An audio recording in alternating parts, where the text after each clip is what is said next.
All right, introduction to accessibility. All right, first question that I always get is where are slides and links? So here's where slides and links are. The overview for what we're going to talk about in today's presentation. First, we will start off with some definitions and laws. Then we will get into how I ended up in accessibility. Then we'll talk about what accessibility is and how does it affect you and your clients. Who does accessibility apply to? Why can't you just use an automated system and do everything for you? And then how do you test for it and how do you get started with it? So first up is definitions and laws. This is usually the boring part. First thing that you're going to find when you talk about website accessibility is something called WCAG. That's WCAG for Web Content Accessibility Guidelines. And these are maintained by W3C, or the World Wide Web Consortium. And these are the same people who create the standards for CSS and HTML and lots of other web standards. And just like CSS and HTML, they are versioned. Unlike CSS and HTML, they have levels. And the level basically means how many requirements. So there's kind of the easy, there's the medium, and then there's the hard. So level A is the easiest, and that's generally considered the bare minimum. If you're not doing that, you're really failing. Level AA is generally considered the standard. In almost every single lawsuit, when there is a judgment against the website, they say you must meet level AA. And level AAA is really considered above and beyond. Some of those items are pretty simple. For example, in level AAA, your text to background contrast needs to be a 7 for the contrast ratio. And honestly, that's pretty easy to do and a good practice. But there are other elements of AAA, such as having ASL interpretation, which are a significant expense to add. So most websites will ignore most of AAA. A11Y or A11Y is frequently pronounced ally or ally. And I kind of like it because it means friend. An ally is a friend of yours. It's someone that you are trying to align with and be cooperative with. And I think that is a great idea for accessibility, being friendly to people who have challenges. The abbreviation comes from Twitter. And what happened was they removed 11 letters between A and Y. Just like for internationalization, they remove 18 letters between I and N. Last up is overlay widget. This is a technology that sits between the website and the user. It normally comes through JavaScript, and it modifies the final website before it gets presented to the user. Now on to a couple laws in the United States. The ADA, or Americans with Disability Act, was passed in 1990, and it applied to places of public accommodation, so where the public congregated. The problem was, in 1990, internet was not widely publicly accessible. It just didn't exist for most people. 1995 is when the internet really took off in the US. So the ADA doesn't really say anything about web accessibility because when it was passed, it didn't exist. So the Department of Justice is the one who makes the specific rules regarding the ADA. And for physical places, they have written out very specific pass-fail criteria. Unfortunately, they have not written this for the internet, but they have said that the ADA does in fact apply to websites, but they just have been really vague about that. I do have an article which is in the links and info for the slides, which we'll talk a little more about that. A little note is that the Department of Justice has started to apply the ADA in what's called Title II, which is state and local governments. State and local governments, they currently have draft rules for those, which they have opened to public comment and closed, and they are now working on finalizing those rules. So hopefully in the near future, and that's government time, there will be actual rules for ADA Title II, and these will hopefully at some point pave the way for ADA Title III, which is private businesses. There is Section 508, and this applies to federal websites. So, for example, the DOJ's own website is a federal website, so it applies to their website. And that uses most of the rules from WCAG 2.0 level AA. Finally, a short note about New York and New York City laws. Websites, especially those for e-commerce, are being sued all over the United States coming out of New York City. This means companies in Iowa, California, Texas, Oklahoma, all over the country are being sued by plaintiffs in New York City. And these are primarily going after what's called an easy target. The lawyers are literally putting together a list of hundreds of websites and giving them over to someone who is legally blind. Now, legally blind doesn't mean totally blind. It means that your vision is 20/200 or worse. There are lots of legally blind people who function perfectly fine in society. But there are also people who have much worse vision and really need extra assistance. So those people, they go through the list, they try the website with screen readers and keyboard navigation, and they pick out which ones are easy targets and which ones are not easy targets. And they do this very quickly. And then the ones that are easy targets, they then put together and actually do some work to audit the site and come up with a specific list of problems that it has. So now we are going to talk about how I ended up in accessibility. So in about 2019, I came across this thing called web accessibility from a couple of people that I know, Amber and Colleen, and they were talking about it. So I was like, okay, well, I want to know more. So I went down the rabbit hole and I started learning more about accessibility from them. And then, of course, 2020 happened and web accessibility started getting super, super important to a lot of people because going to a store is now a huge production, even for people who were physically able. It was a big deal. So I got even more into web accessibility. In 2021, I started to do meetup presentations and was one of the first members of the WordPress accessibility group on Facebook, where I continue to be quite active. Then May 2023 is when I kept getting questions from people. How do I get started? How do I get started? How do I get started? And the short answer of just go read WCAG was kind of like asking them to scale a vertical cliff freehand with no support or assistance.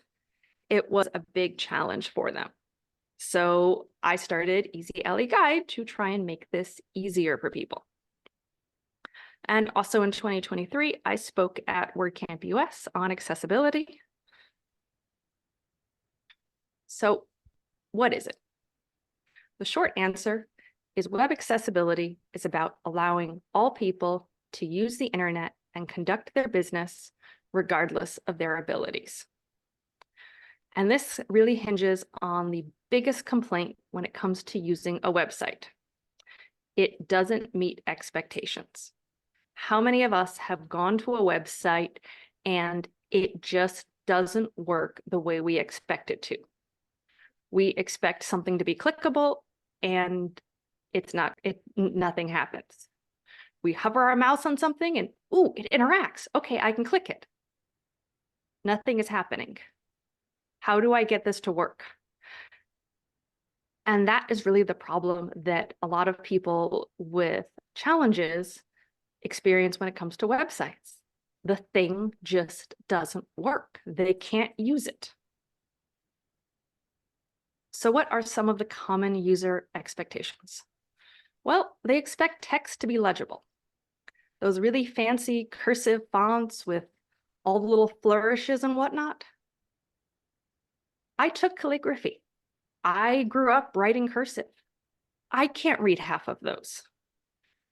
They're all sorts of trying to be unique with their typography, and it ends up being illegible. Another one is links. People want to know what a link is and what a link isn't. People expect links to be blue. If they see blue text, they expect it to be clickable. This is the expectation. When a website gives us something that doesn't meet our expectations, it doesn't work for us, and that's a problem. Videos that have captions, the ability to stop moving content. I can't tell you how many times I have seen an animated GIF on a website and I couldn't stop it, and I couldn't even read the page because it was just bouncing all over the place. It was awful. And I just closed the website because I'm not going to deal with that. I leave when I can't use something. They expect their website to work on their phone. Lots of people use phones. Some websites, more than half their traffic is from mobile phones. We expect the website to have a logical order. We want to be able to find contact informations. We want buttons to be consistent. We want to be able to easily recognize what is a button on your website. On some sites, I've seen the headings and the buttons, they look the same. I have no idea what I can and can't click. We want menus that we can actually navigate. I have tested numerous websites, and one of the problems is if I don't use a mouse, I literally can't navigate the website's menu. I can't open it, I can't close it, I can't find anything. We expect form fields to have labels. I get interrupted. It happens. I'm partway through filling out a form. I get interrupted, have to go get a package from the door, come back, and I have no idea what I was doing. And if everything's not clearly in front of me, then I have no idea what's going on. I expect clear error messages. If the form didn't submit, you need to tell me what I did wrong and how to fix it. And we expect logical colors. So here's a couple examples of things that fail. On the right, we have the original look for the WordPress Turns 20 website. And on this, all of the text is blue. It is the blue that is most commonly used for hyperlinks. Every single piece of text on the entire page is blue. I have no idea where links are, and I'm getting anxiety because I don't have any idea where I can and can't click. I think I can click everywhere, but most places don't work. Very stressful. They fortunately did change this after receiving quite a bit of feedback from the WordPress accessibility group. On the left, I have an example of a payment due date and today's payment. So in this one, the payment is due in July, and I'm making a payment today, which is June. Okay, that's all fine. I would expect this text to be maybe green, maybe just plain black, to tell me that everything is fine. Instead, they have used the colors orange and red to indicate these two dates, which tells me, oh my God, there's a problem. Orange and red are used for error messages. They are used for caution notices. This is ingrained in us all over the place. Errors and cautions are orange and red. So by using these colors, they introduce a whole bunch of anxiety that they didn't need to do. Another expectation is that a website does not make you physically ill. Most people in their lives will encounter something that makes them motion sick. This could be a neck injury, a concussion, a bad flu, ear infections. Our balance and our sense of up, down, left, right is connected to our inner ear. So if you have an ear infection, you are really, really susceptible to motion sickness. Different medications, certain chemicals, especially those with a strong odor. So if you like just cleaned your bathroom and you've now got a whole bunch of chemical smell in your nose. And of course, the most common one, using a mobile phone while riding in a vehicle. I've had to literally pull over the car before because I was driving and my husband was trying to find a restaurant on the phone, but it was a twisty, windy road.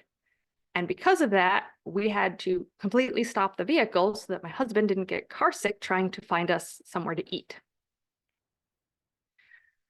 People who have to live with vestibular disorders. People have all different challenges in their lives, and some people do have vestibular problems. This can be an almost nonstop vertigo. It can also be really easy for motion sickness. And this can be triggered by sliders, carousels, animations, and parallax. Parallax is one of the biggest triggers with vestibular disorders. And that is where one part of the page moves at a slow speed and another part of the page moves at a fast speed. And that difference between the two speeds is a huge issue for people who have vertigo or motion sickness. So it's important if you do have any kind of movement on your website that one, it's easily stoppable, and two, it obeys the prefers reduced motion. Types of disabilities. There's three main types of disabilities. The first one is temporary. Everyone is going to be experiencing a temporary disability. This could be something like you fell and sprained your wrist. This happens to people all the time. It could be a headache. You know, you just had a stressful day and you have a headache, or you forgot to eat lunch and you have a headache. Side effects of medication, all sorts of medical procedures, various different substances that people may consume, such as alcohol. Alcohol can give you a temporary disability. There's a reason why you're not allowed to drink and drive. So people are experiencing temporary disabilities all the time. Most people will experience them at least monthly, and many people will experience them on a weekly or even daily basis. The second one is situational. This means that you are in a situation which causes you to be unable to do certain normal things. For example, let's say you're pushing a shopping cart. Well, you can't jump off a 4-inch curve comfortably. It's not going to go well for the, eggs that you just bought at the grocery store. It could be sitting in a loud cafe. You can't hear a darn thing, and people are not going to be happy if your tablet suddenly starts blaring music. You could be outside, in a beautiful day. So you went out in the back patio with your laptop to just enjoy and get some fresh air. And it could be in a moving vehicle, commuters. So people are experiencing these situational disabilities all the time. And the last one is permanent disabilities. And this has kind of two categories. One are disabilities that are counted, and one is not counted. And this falls under the financial model of disability. What normally is counted in the US is disabilities that the CDC recognizes, and that's the Center for Disease Control. And these are issues that impact your ability to make money. So examples would be being legally blind. This, for many people, would significantly impact their ability to make money. But someone who is, say, colorblind, well, there are certain careers that are not open to them. They can't do those jobs because those jobs require you to have full color vision. But the CDC doesn't count you as disabled. This impacts you on a daily basis all over the place, but you can still do many jobs. You can still earn a living. So the CDC does not count you as disabled. So we have a huge difference between the counted and the not counted numbers. So speaking of these people, 2.6% of adults in the US have vision difficulty. That's what's counted. Now let's talk about people who aren't counted. 8% of men are colorblind. It is more common in Caucasian men. They are not counted. Just because colorblind doesn't mean you can't do many jobs, but it does mean you can't do some jobs. And it definitely affects you in your everyday life. Dyslexia. Dyslexia is quite common. The estimate is about 20% of people have some level of dyslexia. And like most things, it's a gradient. Some people and most people will have a mild form of dyslexia that through training and work and learning specific coping mechanisms, they can function in normal everyday life. And then about 3% of people have severe dyslexia. But again, they aren't generally counted in the CDC numbers because they can still do some jobs. Then we have people who have Irlen syndrome.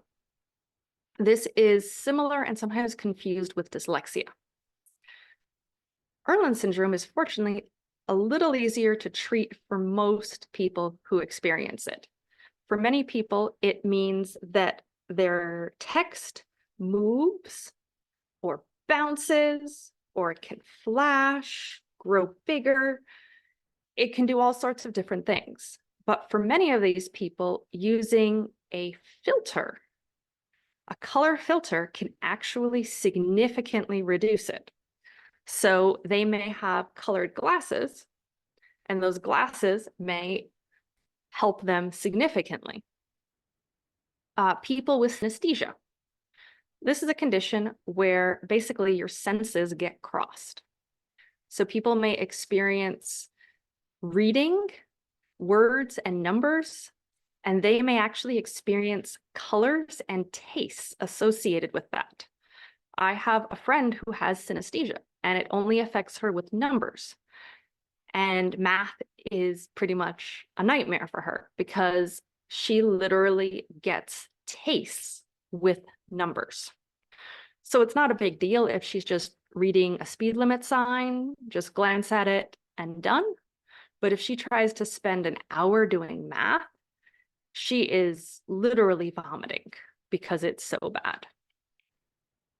And that significantly impacts what she can and can't do as a career. And in the US, 79% of US adults need some sort of vision correction, which also means that they are probably going to look at your website when they get home at night and they've taken off their glasses because they're tired, or they've taken out their contacts, which means their vision isn't perfect. The vast majority of people coming to your website don't see perfectly. So we want to design our websites for the vast majority, which are imperfect people. So here are some examples of different people who might need accessibility. Someone who has had a few beers and is trying to order a pizza during a loud football game. So he's got a situational disability with the loud football game going on, and he has a temporary disability because he's already had a few beers. And if he can't use his phone and order that pizza from your website, he's going somewhere else. You have lost that visitor. Next up, Susan, who's got a headache and a screaming toddler who has an ear infection and she just needs to know when the pharmacy is open. And if she can't get that contact information, she's going to scream because she's just already past her limit. Commuters who are commuting every day. Well, they're trying to utilize that commute time and do various tasks, do some of their online shopping, look things up. And if your website isn't easy to use on the phone and doesn't quickly get them the information, they're gone. They're going somewhere else. Someone who's trying to work while their dog is having fun at the dog park. Well, they're distracted because their dog's at the dog park. They are out in bright sunlight, so they can barely read their phone screen. And they really need to solve a problem because their package didn't arrive. And of course, someone who has what's called a permanent counted disability. And there's someone who wants to get married. They're blind, they're using a screen reader, and they want to shop for a wedding venue. Just because they're legally blind doesn't mean they can't see anything. They still want to see what the venue looks like. They have some vision. And if they can't navigate and get around that website, they're going to a different wedding venue, and that's thousands of dollars lost. So everyone can benefit from accessibility.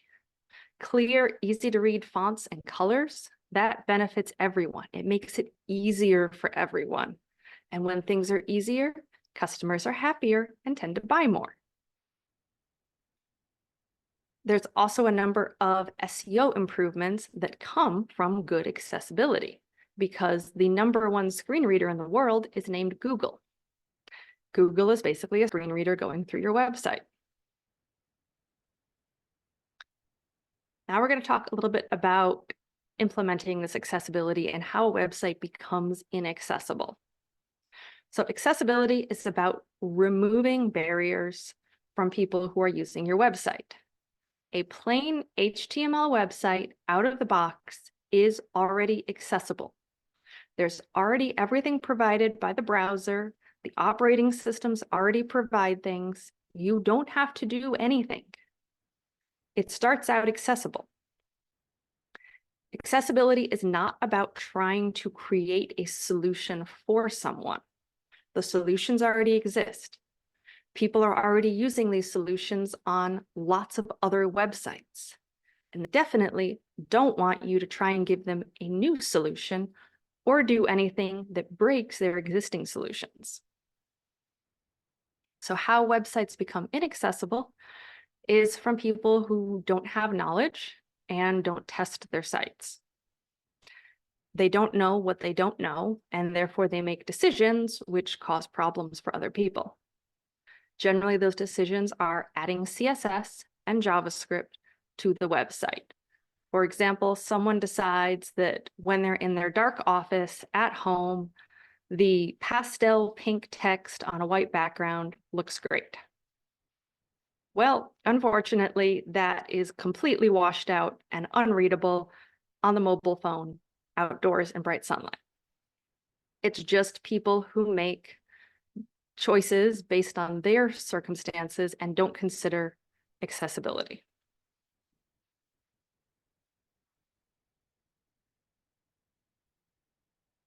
So why isn't there some sort of an AI or automated solution that will solve all of this for us?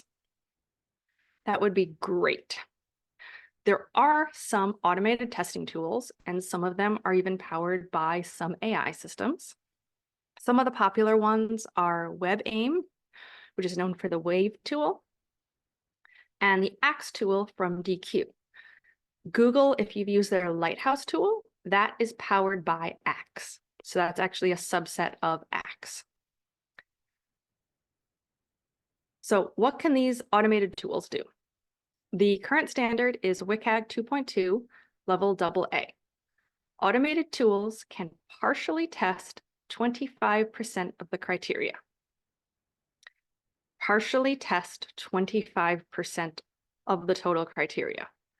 That is not a lot of testing.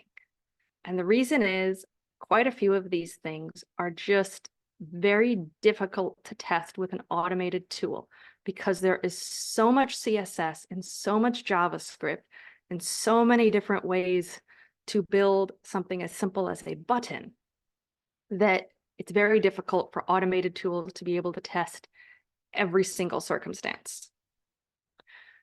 Of the things that they can test, only six of the total criteria out of the 55 criteria of WCAG 2.2 level AA, they can find 50% or more of the errors. Now on the plus side, one of these color contrast accounts for about 30% of all issues on websites. So automated tools can definitely do some of the work for us. They can definitely be an excellent starting point and get us going, but they are not remotely comprehensive. Just because you receive a Lighthouse score saying 100 doesn't mean your website's accessible. It means that you passed all of their tests. They partially tested 25% of the criteria. So you got 100 on partially 25%. That is a lot of criteria that has been untested, and Lighthouse has absolutely no idea whether you passed or failed that. And to get everything else, you require real trained people to test. So the state of accessibility. WebAIM keeps track of the top 1 million homepages on the internet and runs automated tests on them. On average, there are 50 errors per homepage. That's detected with automated testing, so there's a whole bunch of errors they didn't find. Most of those errors fall into these 6 categories: low contrast, missing alternative text, empty links, missing form labels, empty buttons, missing document language. Most of that is low contrast text. And this is almost always a design choice. Someone thought that the light pink on white was pretty. Unfortunately, the light pink on white is completely washed out when you take your phone outside in sunlight. You can't read a thing. Missing alt text. So this is an image, and images need to have alternative text. It might be empty alt text if it's a decorative image, or it might be useful alt text if the image conveys meaning. The next one is empty links and similarly empty buttons. These account for over 75% of the websites have one of these problems. And that is almost always JavaScript. Missing form labels. This is people who don't know how to properly structure a form. Forms need to have a label attribute, and they need to get assigned that label to match up with the input field. And the last one is missing document language. And honestly, that's just poor coding. Your website should declare the document language. Now into accessibility overlays. Well, just like we talked about the what can automation do, these accessibility overlays claim that with a line of JavaScript, they can magically fix your website.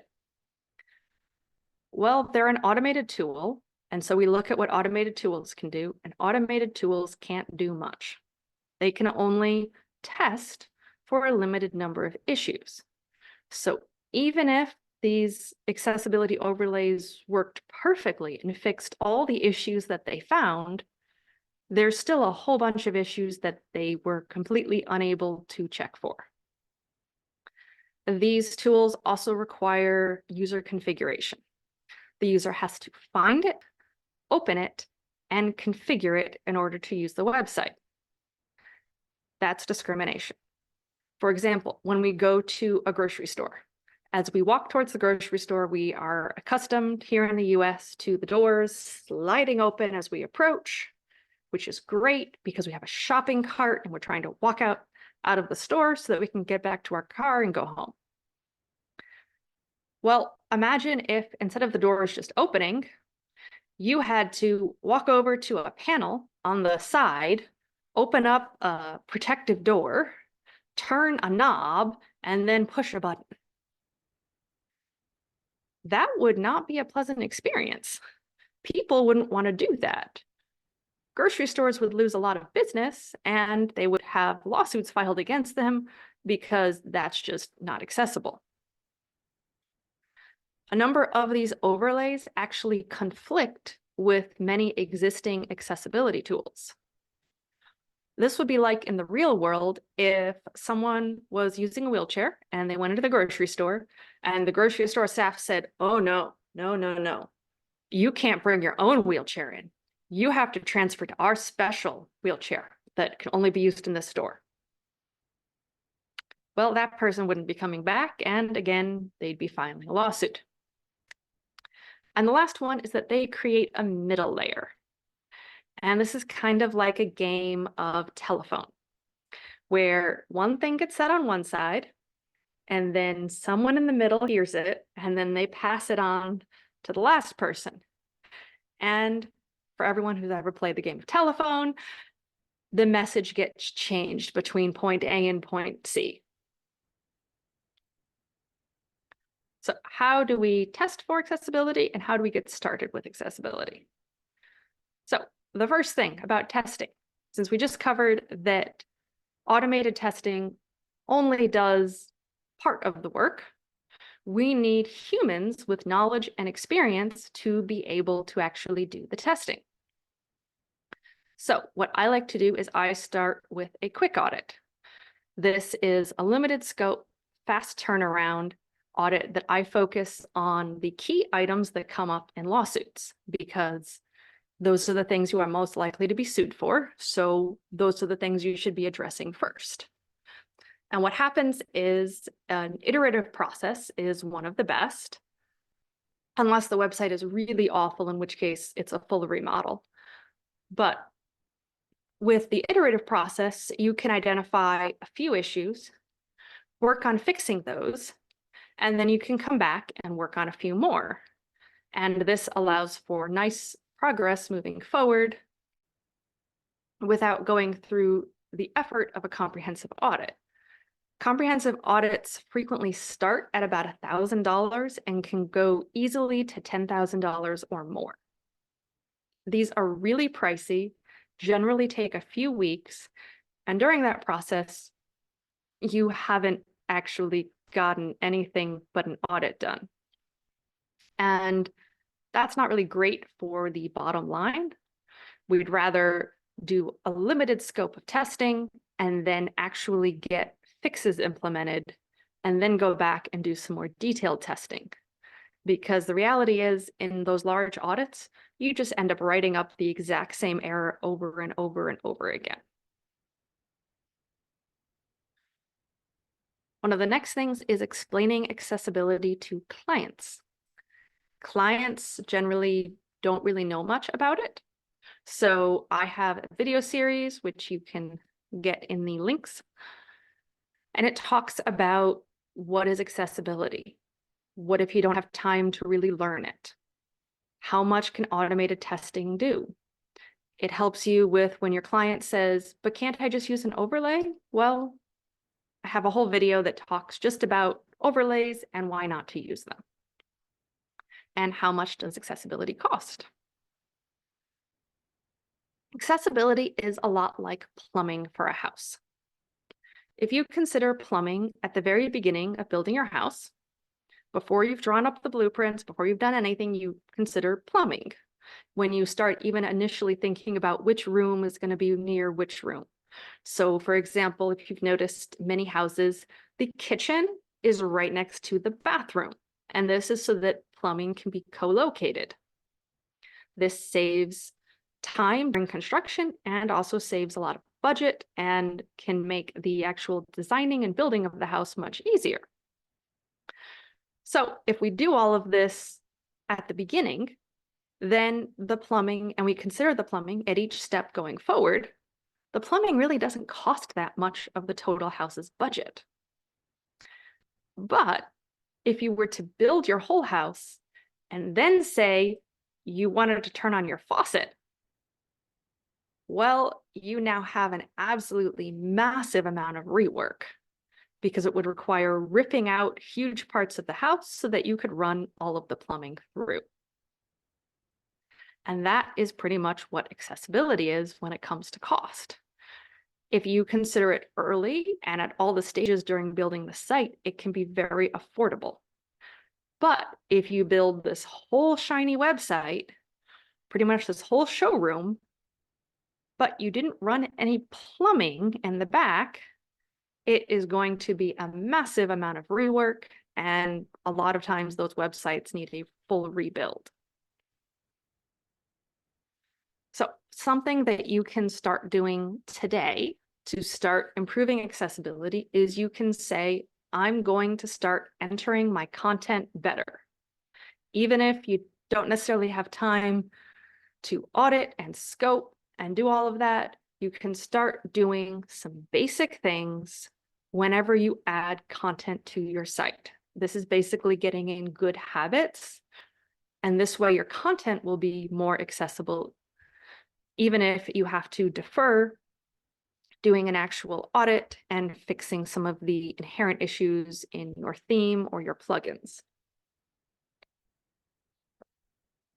First one is no inline styles. Make sure that you're using paste without formatting. That way you prevent a lot of the junk HTML that comes in with copy and paste. Word, Google Docs, many other things. You can end up with even just emails. You can end up with a whole bunch of junk HTML brought over. Proper headings. Each page should have exactly one heading 1. After that, we should go to heading 2s. Heading 3s should only be after heading 2s when they logically fall into a table of contents with those heading 2s. We should not randomly skip to heading 6 just because you like the styling on a heading 6. If you need that, what I personally do is I will generally use an H2 with a class equals H6. And in my theme, that will then style that heading as an H6. Clear links. It's very important to tell people what the link does. There are tools, especially people using screen readers, that will give them all of the links on the page. And if half of your links say learn more, they have a list of 8 links that all say learn more, and they have no idea what those links are. But if you wrote in useful links like learn about our brochures, and then learn about our note cards and learn about our flyers. If you wrote out things with actual information, then when they grabbed that list of links, they'd be like, oh, great, I want to learn about the brochures. Go to there. Appropriate alt text on image. Alt text is contextual, and that's very important to remember. The exact same image in different contexts may be decorative, it may be informative, and it may have different meanings. For example, an image of a young child and a dog. The breed of dog may be very relevant in some circumstances, whereas in other circumstances, that image could be pure decoration. The age of the child might be relevant in some circumstances, and others, completely irrelevant. Proper labels on forms. Without proper labels, well, people filling them out who are sighted and able to use keyboards may not have any idea what content they're supposed to enter. And people who are using assistive technology, that technology relies on proper labels. And no automatically playing animations or videos. Basically, don't have anything moving automatically. If people want things to move, they can click on it and have it start moving. Otherwise, automatically running things is very, very distracting. Once you've started adding a little bit of your content right, you want to look at some of the easier parts of accessibility to implement. This way you get a little dopamine high from having gotten something done. The first one is add an accessibility statement. This can be done in about 10 minutes. Update your colors and fonts so that they are readable. If you have a whole bunch of existing inline styling on your website, this could be a nightmare. If you have used good style sheets, you've let your theme dictate what is going on, this can be done in 10 minutes on some sites. It really, really depends on how well coded your website is and how well you've entered your content. Don't rely on just color for indicating anything important. For example, links are underlined. Things that are underlined, people assume they can click on. So when you have a link, it should be underlined. Then people know they can click on it. Don't underline anything that is not a link. Next, you want to look at your website and see if it works with text size adjustments and zoom. Zoom, most people is just Command or Control and the plus sign. There are also a couple of browsers, Safari and Firefox, which have built-in font zoom only. So what I normally do, since Firefox is usually the most grumpy when it comes to CSS, I always test in Firefox for this. And you can set in your Firefox preferences that you want your zoom to be text only. And then zoom to 200% and see if your website does well or if it fails. The next one is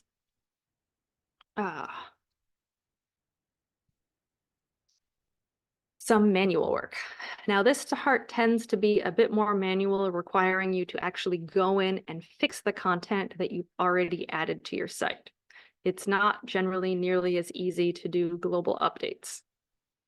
First one is alt text for images. For this one, a lot of people will put some default alt text into their media library, since a number of themes and plugins pull directly from the media library. But then you'll also want to review the content to make sure that it doesn't need to be overridden for specific contextual situations.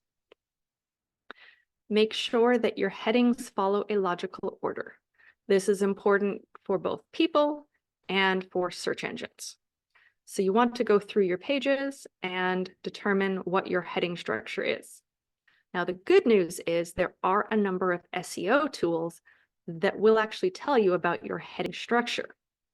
Heading structure is one of the things that's actually easy for automated systems to detect because they're just looking for H tags. They can quickly pull those H tags out and give you a table of contents based on them and tell you if you have an issue or if the H tags look good. It is good to manually review your heading tags and make sure that you aren't using a heading for something that should really be decorative. For example, I've seen people use a heading for 3 paragraphs of a quote. Well, they wanted the quote to look pretty. That's not what a heading is for. If you want to just style text, you should use CSS classes. The next thing for manual work is making sure that videos include captions and transcripts. So for captions, you want to start with auto captions, and then you need to manually review and correct those captions. You should not trust auto captions to do everything right. Depending on the speaker and how well versed they are in giving speeches, it may see things somewhere around 80%, and you may see things near 100% for most of these AI captioning and transcripting tools. There are some services that will start you with a transcript, you'll edit the transcript, and then you'll also just be able to click and export a list of captions from the transcript that you already corrected. Also, when you are including a transcript with your video, make sure your transcript isn't hidden. I've seen a few websites where they included a transcript. However, they put it into an accordion that wasn't accessible. The JavaScript was poorly written and the accordion could not be opened. Then once you've done that stuff, you can start working on more detailed checks, making sure that all of your online forms have clear labels and errors for people, making sure that your website can be used with just a keyboard.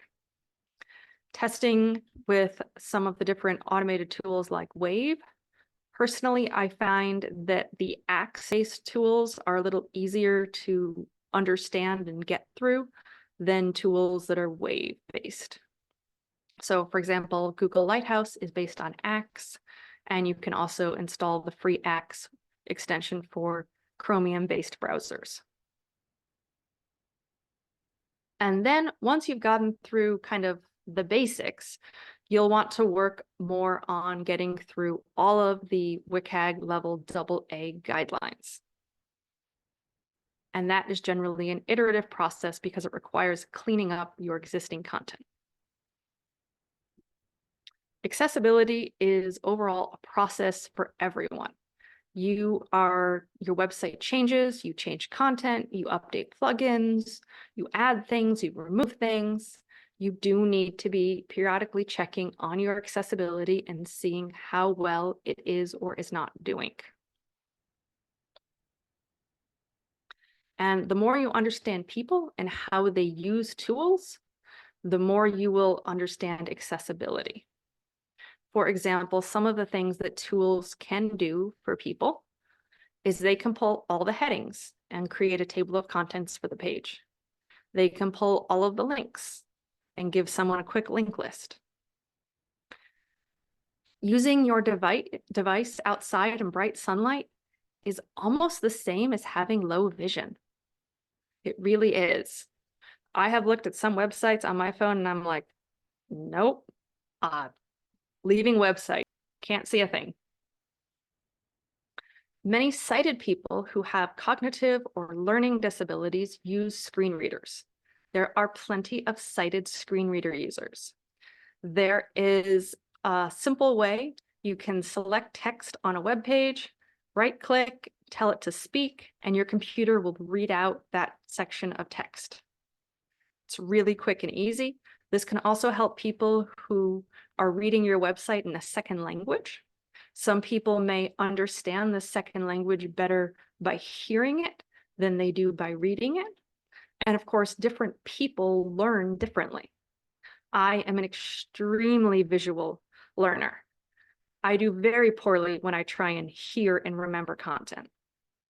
So that won't help me. My husband is actually very good at hearing and remembering content. So he loves to actually have it read to him. And many sighted people with dexterity problems use keyboard navigation or voice navigation for their computers. Both of those are available and used. All right, slides and links and questions.